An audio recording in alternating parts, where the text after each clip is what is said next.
les périodes de fête sont souvent l'occasion pour les chaînes de télévision de déprogrammer leurs programmes habituels. Difficile pour le téléspectateur de s'y retrouver. Ce dimanche 1er janvier 2023, CIST zone interdite sur M6 qui fait à son tour les frais de cette stratégie. Explication. Les aficionados de zone interdite risquent de mal commencer l'année 2023. Leur magazine préféré, présenté par Ophélie Meunier depuis septembre 2016 lorsqu'elle a pris la succession de Wendy Bouchard, passe à la trappe ce dimanche 1er janvier. L'émission avait pourtant bien été diffusée la semaine dernière alors qu'il s'agissait du soir du 25 décembre.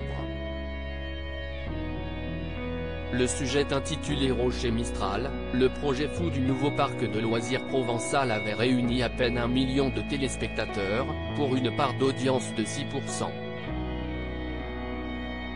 M6 se classait alors 5e chaîne en prime time ce soir-là, juste derrière TMC avec le film Les Trois Frères. Le retour est très loin derrière TF1, leader avec le film Last Christmas avec Emilia Clarke et Emma Thompson qui a rassemblé 2,2 millions de téléspectateurs.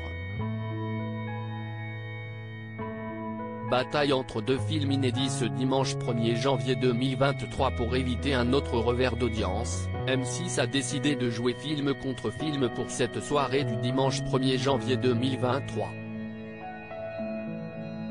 TF1 propose en effet un long métrage inédit en prime time, L'Appel de la forêt.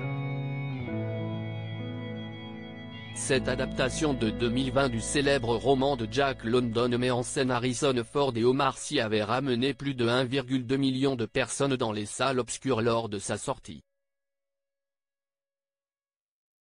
France 2 opte, elle, pour un film moins inédit, Papy fait de la résistance.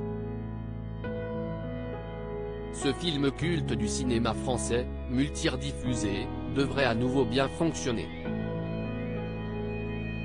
CIST un film inédit en revanche que va proposer M6 ce soir, Le Voyage du Docteur Dolittle.